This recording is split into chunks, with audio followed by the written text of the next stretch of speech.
সম্মানিত দর্শক, আজকে আমরা জানবো বুকের মধ্যে হাত দিয়ে সূরাতুল ফাতিহা 3 বার পাঠ করলে কি হয়, কি লাভ হয়, এই বিষয়ে বিস্তারিতভাবে আলোচনা করব এবং আপনাদেরকে সহজভাবে বুঝিয়ে দেওয়ার চেষ্টা করব ইনশাল্লাহ।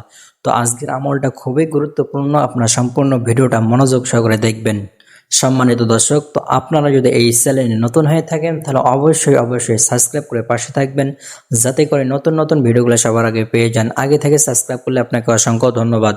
সম্মানিত ভাই ও বোনেরা, তো আপনারা আমলটা কখন করবেন, কিভাবে করবেন এবং করলে কি লাভ, এই বিষয়ে বিস্তারিতভাবে আলোচনা করব। ভিডিওটা খুবই ছোট হবে, আপনারা সম্পূর্ণ ভিডিওটা মনোযোগ সহকারে দেখবেন, বুঝবেন, দেন এরপর আমল করবেন। আপনাকে বুঝে শুনে আমল করতে হবে। আপনি যদি না বুঝে আমল করেন তাহলে কিন্তু কাজ হবে না, আপনাকে বুঝে আমলটা করতে হবে। আর হ্যাঁ, সবসময় আপনাকে একটা কথা মনে রাখতে হবে, আপনি যে কোনো কাজ করেন না কেন সর্বপ্রথম আপনার নিয়তটা ঠিক করে নেবেন, নিয়তটা সহি করে নেবেন। আল্লাহ রাসূল বলেন, ইন্নামাল আমালু বিন্নিয়াত, সমস্ত কাজ নিয়তের উপর নির্ভর করে। তো আপনি যখন যে কাজ করবেন সে কাজের জন্য নিয়তটা করে নেবেন। তো আপনাকে আমলটা করার জন্য তেমন কিছুই করতে হবে না, পবিত্র হয়ে এবং নিয়তটা সহি করে আমলটা করতে হবে। চাইলে আপনি আমলটা রাতেও করতে পারেন অথবা দিনেও করতে পারেন। তো আপনাকে আমলটা শুরু করার আগে অবশ্যই আপনাকে 3 বার ইস্তেগফার পড়তে হবে। আস্তাগফিরুল্লাহ, আস্তাগফিরুল্লাহ, আস্তাগফিরুল্লাহ। এরপরে আপনাকে দরুদ শরীফ 3 বার পড়তে হবে, অর্থাৎ দরুদে ইব্রাহিম, যে দরুদ শরীফ আমরা নামাজের মধ্যে পড়ে থাকি, এই দরুদ শরীফ আপনাকে 3 বার পড়তে হবে।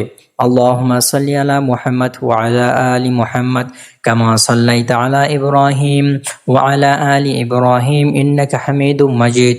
আল্লাহুম্মা বারিক আলা মুহাম্মাদ ওয়া আলা আলি মুহাম্মাদ কামা বারাকতা আলা ইব্রাহিম ওয়া আলা আলি ইব্রাহিম ইন্নাকা হামিদুম মাজিদ। এভাবে আপনারা 3 বার পড়ে নেবেন। তো আপনি যদি এই দরুদ শরীফ পড়তে না পারেন তাহলে বলবেন সাল্লাল্লাহু আলাইহি ওয়াসাল্লাম, সাল্লাল্লাহু আলাইহি ওয়াসাল্লাম, সাল্লাল্লাহু আলাইহি ওয়াসাল্লাম, এভাবে কয়েকবার পড়ে নেবেন। এরপরে আউযুবিল্লাহ এবং বিসমিল্লাহর সহিত সূরাতুল ফাতিহা 3 বার পাঠ করবেন বুকে হাত দিয়ে।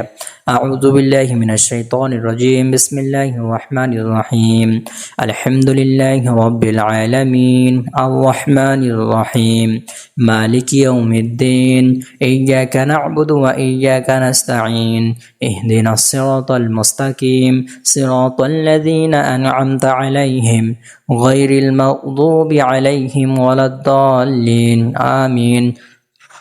এভাবে 3 বার পড়বেন আর বুকের মধ্যে ফু দিবেন। তো আমি আপনাকে যেভাবে আমলটা করতে বললাম, আপনি যদি ঠিক এভাবে আমলটা করেন, তো আমলটা করলে কি হবে, আপনার যদি কোনো বুকের ব্যথা থেকে থাকে সেই বুকের ব্যথা দূর হয়ে যাবে, অথবা আপনার যদি কোনো হাড়ের সমস্যা থাকে সেই হাড়ের সমস্যা দূর হয়ে যাবে, অথবা আপনার যদি বুক জ্বালাপোড়া করে সেই জ্বালাপোড়া দূর হয়ে যাবে, অথবা আপনার গ্যাস্ট্রিকের ব্যথা, বিভিন্ন ধরনের যদি সমস্যা থেকে থাকে সেই সমস্যা দূর হয়ে যাবে। অর্থাৎ আপনার বুকের মধ্যে যত প্রকার সমস্যা আছে ইনশাআল্লাহ সমস্ত প্রকার সমস্যা দূর হয়ে যাবে। তো আপনি যদি আমলটা করতে চান তাহলে অবশ্যই আমাকে কমেন্ট করে জানাবেন। আমি আপনার জন্য বিশেষভাবে দোয়া করব আল্লাহ রাব্বুল আলামিন যেন আপনার সমস্ত প্রকার সমস্যা দূর করে দেয়। তো আজকের ভিডিও এই পর্যন্ত। আপনারা সকলে ভালো থাকবেন, সুস্থ থাকবেন। দেখা হবে অন্য কোনো ভিডিওতে। আল্লাহ হাফেজ।